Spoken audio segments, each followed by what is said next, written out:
വെളിപാട് പുസ്തകത്തിൽ നിന്നുള്ള വായന 14-ാം അധ്യായം. കുഞ്ഞാടും അനുയായികളും. ഒരു കുഞ്ഞാട് സിയോൻ മലമേൽ നിൽക്കുന്നത് ഞാൻ കണ്ടു. അവനോടുകൂടെ 144,000 പേരും. അവരുടെ നെറ്റിയിൽ അവൻ്റെ നാമവും അവൻ്റെ പിതാവിൻ്റെ നാമവും എഴുതിയിട്ടുണ്ട്. വെള്ളച്ചാട്ടത്തിൻ്റെ ഇരമ്പൽ പോലെയും വലിയ ഇടിനാദം പോലെയും സ്വർഗത്തിൽ നിന്ന് ഒരു സ്വരം ഞാൻ കേട്ടു. വീണക്കാർ വീണ മീട്ടുന്നത് പോലൊരു സ്വരം. അവർ സിംഹാസനത്തിൻ്റെയും 4 ജീവികളുടെയും ശ്രേഷ്ഠന്മാരുടെയും മുൻപാകെ ഒരു പുതിയ ഗാനം ആലപിച്ചു. ഭൂമിയിൽ നിന്ന് വിലയ്ക്ക് വാങ്ങപ്പെട്ട 144,000 പേരൊഴികെ ആർക്കും ആ ഗാനം പഠിക്കാൻ കഴിഞ്ഞില്ല. അവർ സ്ത്രീകളോട് ചേർന്ന് മലിനരാകാത്തവരാണ്. അവർ ബ്രഹ്മചാരികളുമാണ്. അവരാണ് കുഞ്ഞാടിനെ അത് പോകുന്നിടത്തെല്ലാം അനുഗമിക്കുന്നവർ.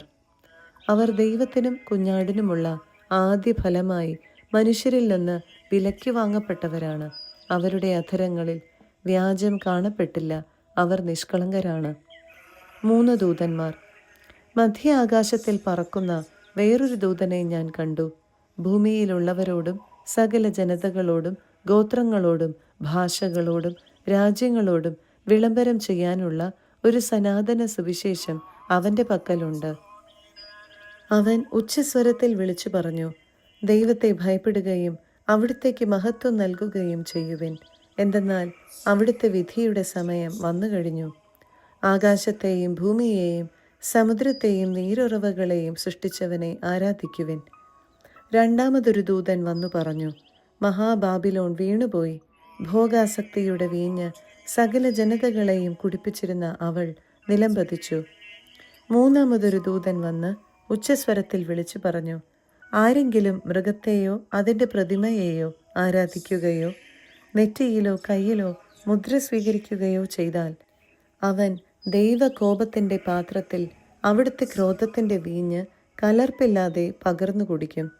വിശുദ്ധ ദൂതന്മാരുടെയും കുഞ്ഞാടിൻ്റെയും മുൻപാകെ അഗ്നിയാലും ഗന്ധകത്താലും അവൻ പീഡിപ്പിക്കപ്പെടുകയും ചെയ്യും.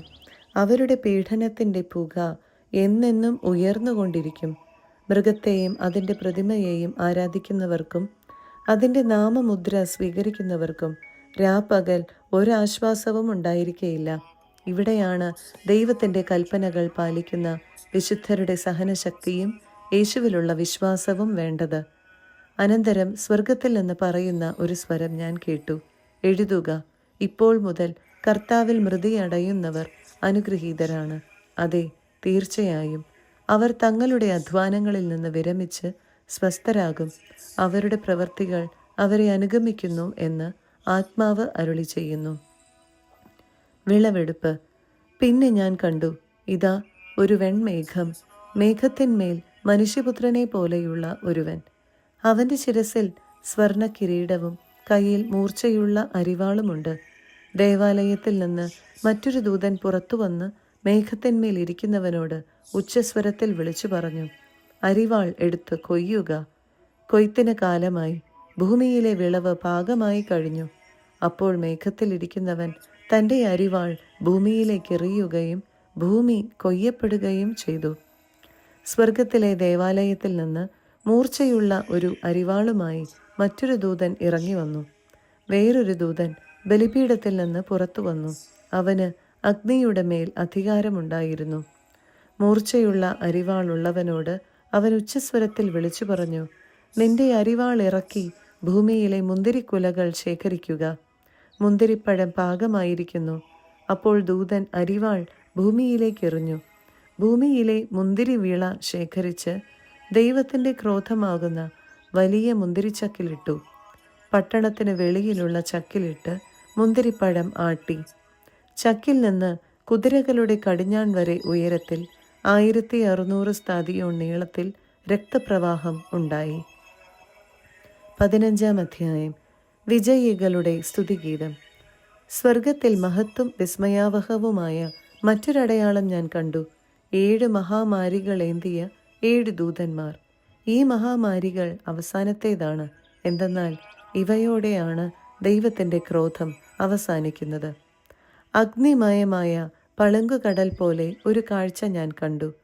മൃഗത്തിന്മേലും അവൻ്റെ പ്രതിമയിന്മേലും അവൻ്റെ നാമസംഖ്യയിന്മേലും വിജയം വരിച്ച് ദൈവത്തിൻ്റെ വീണ പിടിച്ചുകൊണ്ട് പളുങ്കുകടലിൽ നിൽക്കുന്നവരെയും ഞാൻ കണ്ടു. അവർ ദൈവത്തിൻ്റെ ദാസനായ മോശയുടെയും കുഞ്ഞാടിൻ്റെയും ഗീതങ്ങൾ ആലപിച്ചുകൊണ്ട് പറഞ്ഞു: സർവശക്തനും ദൈവവുമായ കർത്താവെ, അങ്ങയുടെ പ്രവൃത്തികൾ മഹനീയവും വിസ്മയാവഹവുമാണ്. ജനതകളുടെ രാജാവേ, അങ്ങയുടെ മാർഗങ്ങൾ നീതിപൂർണവും സത്യസന്ധവുമാണ്. കർത്താവെ, അങ്ങേ നാമത്തെ ഭയപ്പെടാത്തവനും സ്തുതിക്കാത്തവനും ആരുണ്ട്? അങ്ങ് മാത്രമാണ് പരിശുദ്ധൻ. സകല ജനതകളും വന്ന് അങ്ങയെ ആരാധിക്കും, കാരണം അങ്ങയുടെ ന്യായവിധികൾ വെളിവാക്കപ്പെട്ടിരിക്കുന്നു. ഇതിനുശേഷം സ്വർഗത്തിൽ സാക്ഷികൂടാരത്തിൻ്റെ ശ്രീകോവിൽ തുറക്കപ്പെടുന്നത് ഞാൻ കണ്ടു. 7 മഹാമാരികളേന്തിയ 7 ദൂതന്മാർ ശ്രീകോവിലിൽ നിന്ന് പുറത്തു വന്നു. അവർ ധവള വസ്ത്രം ധരിച്ചിരുന്നു. വക്ഷസ്സിൽ പൊന്നുകൊണ്ടുള്ള ഇടക്കച്ച കെട്ടിയിരുന്നു. 4 ജീവികളിൽ ഒന്ന്, എന്നെന്നും ജീവിക്കുന്നവനായ ദൈവത്തിൻ്റെ ക്രോധം നിറച്ച 7 പൊൻകലശങ്ങൾ 7 ദൂതന്മാർക്ക് കൊടുത്തു. ദൈവത്തിൻ്റെ മഹത്വത്തിൻ്റെയും ശക്തിയുടെയും ധൂപം കൊണ്ട് ശ്രീകോവിൽ നിറഞ്ഞു. 7 ദൂതന്മാരുടെ 7 മഹാമാരികളും അവസാനിക്കുവോളം ഒരുവനും ശ്രീകോവിലിൽ പ്രവേശിക്കാൻ കഴിഞ്ഞില്ല. 16-ാം അധ്യായം. ക്രോധത്തിൻ്റെ പാത്രങ്ങൾ. ശ്രീകോവിലിൽ നിന്ന് ആ 7 ദൂതന്മാരോട് പറയുന്ന ഒരു വലിയ സ്വരം ഞാൻ കേട്ടു: നിങ്ങൾ പോയി ദൈവകോപത്തിൻ്റെ ആ 7 പാത്രങ്ങൾ ഭൂമിയിലേക്ക് ഒഴിക്കുക. ഉടനെ ഒന്നാമൻ പോയി തൻ്റെ പാത്രം ഭൂമിയിലേക്ക് ഒഴിച്ചു. അപ്പോൾ മൃഗത്തിൻ്റെ മുദ്രയുള്ളവരും അതിൻ്റെ പ്രതിമയെ ആരാധിക്കുന്നവരുമായ മനുഷ്യരുടെ ശരീരത്തിൽ ദുർഗന്ധം വമിക്കുന്ന വ്രണങ്ങളുണ്ടായി. രണ്ടാമൻ തൻ്റെ പാത്രം കടലിലേക്ക് ഒഴിച്ചു.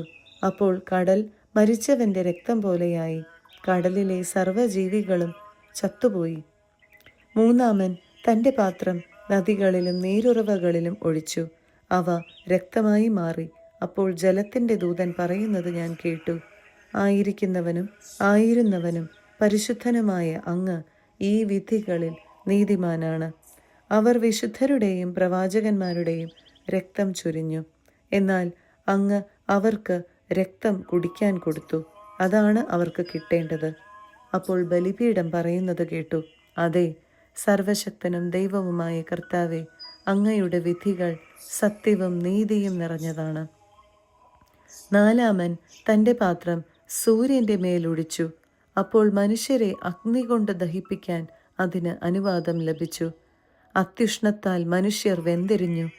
ആ മഹാമാരികളുടെ മേൽ അധികാരമുണ്ടായിരുന്ന ദൈവത്തിൻ്റെ നാമം അവർ ദുഷിച്ചു. അവർ അനുതപിക്കുകയോ അവിടുത്തെ മഹത്വപ്പെടുത്തുകയോ ചെയ്തില്ല. അഞ്ചാമൻ തൻ്റെ പാത്രം മൃഗത്തിൻ്റെ സിംഹാസനത്തിന്മേൽ ഒഴിച്ചു. അപ്പോൾ അതിൻ്റെ രാജ്യം കൂരിരുട്ടിലാണ്ടു. മനുഷ്യർ കഠിന വേദന കൊണ്ട് നാവു കടിച്ചു. വേദനയും വ്രണങ്ങളും മൂലം അവർ സ്വർഗസ്ഥനായ ദൈവത്തെ ദുഷിച്ചതല്ലാതെ തങ്ങളുടെ പ്രവൃത്തികളെക്കുറിച്ച് അനുതപിച്ചില്ല. ആറാമത്തെ ദൂതൻ തൻ്റെ പാത്രം യൂഫ്രട്ടീസ് മഹാനദിയിൽ ഒഴിച്ചു. അപ്പോൾ അതിലെ ജലം വറ്റിപ്പോയി. അങ്ങനെ കിഴക്ക് നിന്നുള്ള രാജാക്കന്മാർക്ക് വഴി ഒരുക്കപ്പെട്ടു.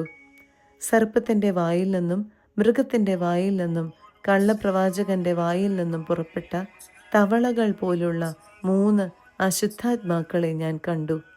അവർ സർവശക്തനായ ദൈവത്തിൻ്റെ മഹാദിനത്തിലെ യുദ്ധത്തിനായി ലോകമെമ്പാടുമുള്ള രാജാക്കന്മാരെ ഒന്നിച്ചു കൂട്ടാൻ പുറപ്പെട്ടവരും അടയാളങ്ങൾ കാണിക്കുന്നവരുമായ പൈശാചിക ആത്മാക്കളാണ്.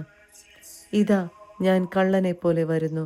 നഗ്നനായി മറ്റുള്ളവരുടെ മുൻപിൽ ലജ്ജിതനായി തീരാതെ വസ്ത്രം ധരിച്ച് ഉണർന്നിരിക്കുന്നവൻ ഭാഗ്യവാൻ. ഹെബ്രായ ഭാഷയിൽ ഹർമാഗെദോൻ എന്ന് വിളിക്കപ്പെടുന്ന സ്ഥലത്ത് അവർ അവരെ ഒന്നിച്ചുകൂട്ടി.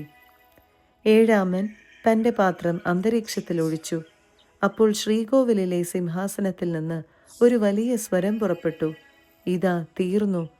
അപ്പോൾ മിന്നൽ പിണരുകളും ഉച്ചഘോഷങ്ങളും ഇടിമുഴക്കങ്ങളും ഭൂമിയിൽ മനുഷ്യരുണ്ടായതു മുതൽ ഇന്നോളം സംഭവിച്ചിട്ടില്ലാത്ത വിധം അത്ര വലിയ ഭൂകമ്പവും ഉണ്ടായി.